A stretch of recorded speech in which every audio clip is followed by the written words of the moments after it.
Good morning my dear student, myself Thakur Jaswant. आज हम standard 10 subject Sanskrit unit 20 तथैव तिष्ठति, ओके, जिसका मीनिंग है एग्जैक्टली सो, मीन्स वैसे का वैसे ही रहना। तथैव मीन्स जो स्थिति में है वही स्थिति में रहता है। ओके, ये इसका मीनिंग है। ओके, तो ये जो लेसन है वो उसमें क्या है, तो ये जो है वो श्लोक लेसन है। इसमें 6 टाइप के श्लोक हमें दिए गए हैं और 6 के 6 श्लोक में से हमें बहुत ही अच्छा नॉलेज मिलता है। जैसे कि हम फर्स्ट श्लोक की बात करें तो ये जो फर्स्ट श्लोक है वो महाकवि भास, ओके, उनके एकांकी कर्णबारम में से ये जो श्लोक है वो लिया गया है। तो जो फर्स्ट श्लोक है वो हमें दान पुण्य की महिमा का हमें आदेश देता है कि हमें दान करना चाहिए, ऐसी बात हमें सिखा रहा है। दूसरा जो श्लोक है वो महाकवि कालिदास के मालविकाग्निमित्रम प्ले मीन्स नाटक में से जो लिया गया है। ओके, तो वो हमें ऐसे इंसानों के बारे में बताते हैं जो खुद की बुद्धि से नहीं चल रहे हैं, हाँ, अपने माइंड से नहीं, किसी दूसरे के कहने और उनकी बुद्धि से चलते हैं। ऐसे इंसानों के बारे में हमें कहा गया है। ओके, और फिर उनको ये भी बोल दिया है कि हमेशा अपनी ही बुद्धि का यूज कीजिए, ओके, दूसरों की बुद्धि का नहीं। तीसरा जो श्लोक है नंबर 3 वो बहुभूति जो है हमारे, वो उनका उत्तर रामचरित जो नाटक है उसमें से लिया गया है। तो उन्होंने महापुरुष के लक्षण यहाँ पे बताए हैं तीसरे श्लोक में।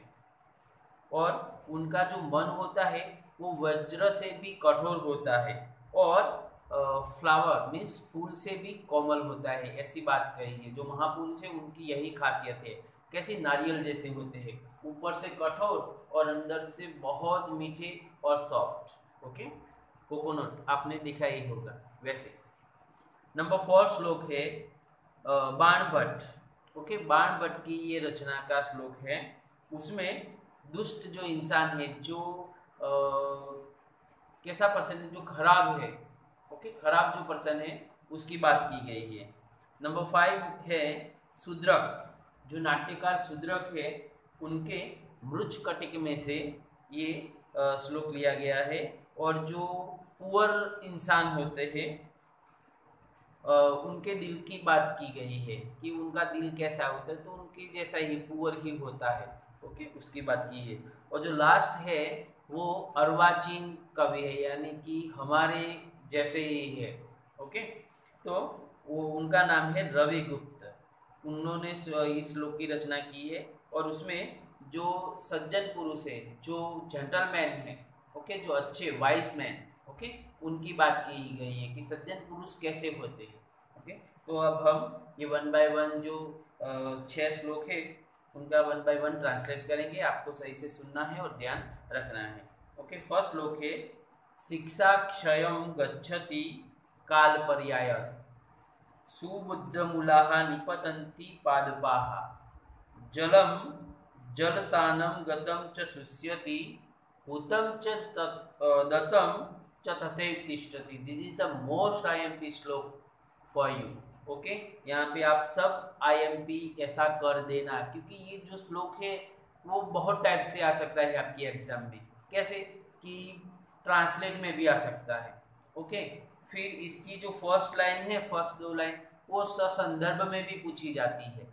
ओके, उसी तरह से ये आ सकती है। या फिर श्लोक पूर्ति कीजिए, उसमें भी शायद से आ सकती है, क्योंकि बहुत ही अच्छा श्लोक है ये, व्यास के द्वारा रचा हुआ। ओके, तो शिक्षा मीन्स एजुकेशन। ओके, क्षयम गच्छति काल पर्यात, काल पर्यात यानी कि समय बीतते हुए, जैसे जैसे समय पास जाता है, ओके, पास हो जाता है, वैसे वैसे जो हमारी शिक्षा है, जो हमने एजुकेशन लिया है, वो भी क्षय पामती है, यानी कि नाश पामती है। ओके, भूल जाते हैं हम, ऐसी बात कह रहे हैं और ये भी सही है। आपने एक क्वेश्चन किया अभी, आपने लर्न कर दिया है, लेकिन उसके बाद आपने रिवाइज ही नहीं करते, 1 साल लग जाता है, तो क्या ये आपको याद रहेगा? नहीं, तो समय बीतते हुए जो ली गई है शिक्षा वो भी नाश पाती है। दूसरी लाइन है सुबद्ध मूलाहा निपतंती पादपाहा। पादपाहा मीन्स ट्री, ओके। निपतंती मीन्स गिर जाना, फैल डाउन, ओके। और सुबद्ध मूलाहा यानी कि बहुत ही मजबूत रूट वाले, मूलाहा मीन्स रूट, जो ट्री का सबसे नीचे का हिस्सा जो जमीन के अंदर होता है, ओके, वो रूट। तो वो जो रूट होते हैं वो क्या, उनका काम क्या है, जो ट्री है उसको खड़े रखने का, बहुत ही अच्छी तरह जमीन के अंदर चिपक जाते हैं, ओके। तो जो रूट है यानी कि बहुत अच्छे वाला जो रूट है वो भी एक न एक दिन गिर जाता है, ओके। जलम जलस्थान गतम च शुष्यति, ओके। जलस्थान गतम मीन्स पॉन्ड है, रिवर है, ओके। तो ऐसे जो पानी वाले जो स्थल है उसमें से पानी भी सूख जाता है। उत्तम च दत्तम च तथैव तिष्ठति, लेकिन उत्तम मीन्स जो हम होम यज्ञ वगैरह करते हैं उसमें होम दिया हुआ, और दत्तम मीन्स गिवन, ओके, किसी को दी गई हुई दान में चीज वो वैसे की वैसे ही रहती है, वो कभी नाश नहीं होती, ओके। मीन्स होमा हुआ और गिफ्ट में दिया हुआ या फिर दान किया गया वो वैसे क्या वैसे ही रहता है। इसीलिए ये जो श्लोक है वो बहुत ही इम्पोर्टेंट है, ओके। अब नंबर दूसरा श्लोक है जो कालिदास ने रचा है। पुराणमित्येव न साधु सर्वं न चापि काव्यं नवम इत्यं वद्यं संतः परीक्षान्त्यरद भजन्ति मूढ़ः पर प्रत्यनेन बुद्धि। देखो यहाँ पे क्या किया है कि पुराणम इतिमेम यानी कि जो ओल्ड है, पुराणम मीन्स ओल्ड या पुराना है, वो न साधुम सर्वम, वो ऐसा नहीं है कि पुराना है तो वो सब अच्छा ही है। यहाँ पे ऐसा कह रहे हैं कि जो पुराना है तो वो सब अच्छा है, ऐसा भी नहीं है। फिर च अपि काव्यम नवम इति वद्यम, काव्य नया है, काव्य मीन्स पोएम, ओके, पोएम नई है इसलिए उसकी टीका न करे, ऐसा भी नहीं होता। मीन्स काव्य नहीं, किसी ने कोई पोएम बनाई है तो उसमें से हम मिस्टेक निकाले तो ऐसा भी नहीं है, निकालनी भी चाहिए मिस्टेक अगर बाई चांस हो तो, ओके। संतः परीक्षान अंतरदः भजन्ते मीन्स संतः मीन्स सत्पुरुष, सज्जन, जेंटलमैन, ओके। तो सत्पुरुष जो होते हैं उनकी भी परीक्षा मीन्स एग्जाम, ओके, परखने के बाद दोनों में से एक को ही वो चुनते हैं, ओके। जो सत्पुरुष होते हैं वो इन दोनों में से एक को ही चुनते हैं, लेकिन क्या, एग्जाम के बाद, उनको बहुत अच्छी तरह परखने के बाद। मूढ़ः पर प्रयत्ने यह बुद्धि ही, जो मूर्ख व्यक्ति है, जो फुलिश मैन है, वो दूसरों की बुद्धि से ही अपना काम करते हैं या फिर दूसरों पर विश्वास रखकर ही उनकी ही बुद्धि से वो काम करते हैं, ओके। नंबर थर्ड है वज्राद अपि कठोराणि मृदु निकुसुमाद अपि लोकोत्तराणाम चेतांसी कोनु विज्ञातुम अहर्ति। ये बहुभूति के द्वारा जो रचना की गई है वो श्लोक है, ओके। तो इसमें महापुरुष का जो मन है वो वज्र से भी कठोर है और फूल से भी कोमल है, ये बात हमें कहेगी। तो हम देखेंगे कि जो सामान्य कोटि के जो लोग होते हैं वो उससे भी चढ़ियाती कोटि के जो लोग हैं उनके जो मन है वो वज्र से भी कठोर है और फूल से भी कोमल है, ओके। ये बात हमें बताती है। लोकोत्तराणा मीन्स सामान्य प्रकार के, वो आगे आ गया है। कोनु विज्ञातुम अहर्ति, तो उनको रियल में कौन जान सकता है या फिर उनको जानने में कौन समर्थ है, ये बात हमको यहाँ पे बताई गई है, ओके। नंबर 4 श्लोक है अन्यस मालब्धपतो नीचः प्रायेण दुःसहसो भवति रविरपि न दहति तादृग यादृगः दहति बालुकानिकरः। ये भी बहुत ही इम्पोर्टेंट श्लोक है। नंबर 4, ये बाण द्वारा रचा हुआ श्लोक है। तो यहाँ पे क्या कहा गया है कि यहाँ पे हम फर्स्ट इसका अन्वय देख लेते हैं। अन्यस्य, ओके, अन्यस्य मात् लब्ध पदः नीचः प्रायण दुसह भवति। मीन्स जो सुख है वो रियल में दुख का अनुभव करके ही हमको मालूम पड़ता है। ओके, जिस तरह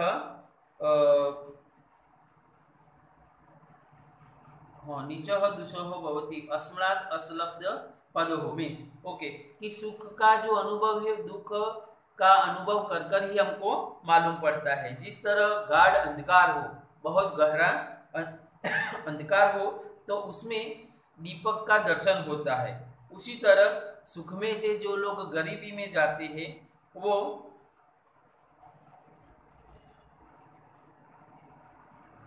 मैंने अलग ही कह दिया है। हाँ, तो जो नंबर 4 श्लोक है वो क्या कहते हैं कि मैं फिर से बोल रहा हूँ, सॉरी बाय मिस्टेक। जो 4 श्लोक है, अन्यसाद लब्ध पदः नीचः प्रायण दुसह भवति। हाँ, ये है इसका अन्वय। तो इसमें क्या है कि जो दूसरे व्यक्ति है उसके पास से उसका उच्च पद लेना जो नीच इंसान है, मीन्स जो बैड पर्सन है, वो दुसह भवति, प्रायण मीन्स जनरली, ओके, तो वो मोस्ट ऑफली, प्रायण मीन्स मोस्ट ऑफली वो असह्य बन जाता है। ओके, क्या क्यों असह्य बन जाता है? क्योंकि रविरपि न दहति, रवि मीन्स सन, दहति मीन्स जलाना। ओके, ताग्रुद याग्रुद दहति बालुकानिकरः, बालुकानिकरः मीन्स हाँ हेप ऑफ सैंड, जो मिट्टी का जो डग होता है वो। ओके, क्योंकि सूर्य भी इतना नहीं जलाता जितना जो रेगिस्तान में जो मिट्टी होती है, जो रेत होती है, वो हमको जलाता है। ओके, यहाँ पे ऐसी बात की गई है नंबर 4 श्लोक में। नंबर 5 श्लोक है सुखम ही दुखानुभयः शोभतेयस। अब वो श्लोक आया है। हाँ, आप फिर से समझ लेना कि जो सुख का अनुभव है वो दुख के अनुभव के द्वारा ही हमको पता चलता है। धनांध को कौरेशिस्व दीप दर्शनम, जैसे कि कैसे कि बहुत सारा अंधकार है, गाढ़ अंधकार में जैसे दीपक का दर्शन हम देख ले या दीपक हमको दिखाई दे तो कैसा अनुभव होता है, वैसा फील होता है। ओके, सुखादु यो याति नरो दरिद्रता, मीन्स सुख में से जो लोग गरीबी में चले जाते हैं वो द्रुतः शरीरेण मृतः स जीवते, मीन्स शरीर धारण किया तो होता है लेकिन वो मृत्यु पामे हुए इंसान की माफक जीते हैं, क्योंकि उन्होंने बहुत अच्छा सुख देखा है और फिर गरीबी आ जाती है तो उनका जो मन है वो बहुत दुखी हो जाता है। इसीलिए ये भी श्लोक शूद्रक के द्वारा रचा गया है।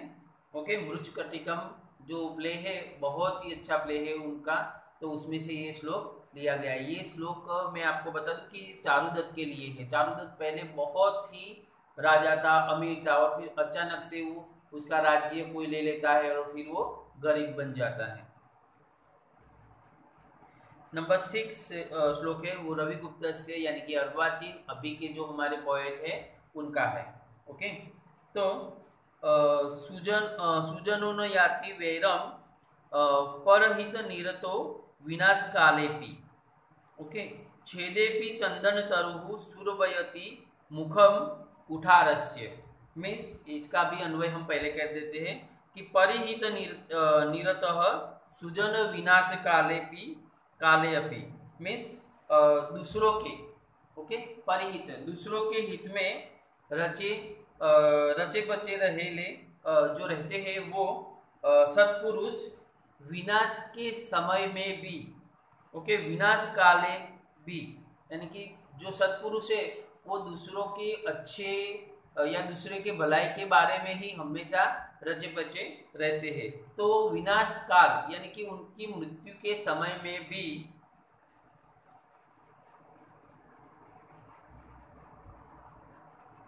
वैरम नयाति, क्या बोलते हैं, वैरम नयाति, तो मीन्स शत्रुता उत्पन्न करते नहीं है। ओके, उनको मालूम है कि अब हमारी मौत आने वाली है, फिर भी वो शत्रुता उत्पन्न करते नहीं। ओके, दूसरी लाइन है, छेदे भी चंदन तरुहु सुरभयति मुखम कुटारस्य, जैसे कि चंदन के वृक्ष को काटने में आए तो भी वो जो कुल्हाड़ी है, ओके मीन्स एक्स, ओके, तो उसका जो अग्रभाग जो बहुत ही साफ होता है, जैसे ही अंदर घुसता है तो वो ट्री को काट देता है, तो उसको भी सुवासित करता है। जैसे कि आप वहां से सूंघेंगे उसकी जो धार होती है तो वो भी सुवासित हो जाती है, इतना अच्छा होता है चंदन तरु। तो वैसे ही सत्पुरुष भी ऐसे होते हैं कि लास्ट टाइम मरने के टाइम पर भी वो अच्छे ही काम करते हैं। ओके, तो यहाँ पे मैं ये जो हमारा 20 लेसन है यानी कि लास्ट लेसन है हमारे सिलेबस का, तो वो यहाँ पे मैं फिनिश कर रहा हूँ। आपको ये जो ग्लोसरी है वो 3 टाइम राइट करनी है और उसके बाद इसकी एक्सरसाइज अपनी नोटबुक में लिखनी है। Thank you.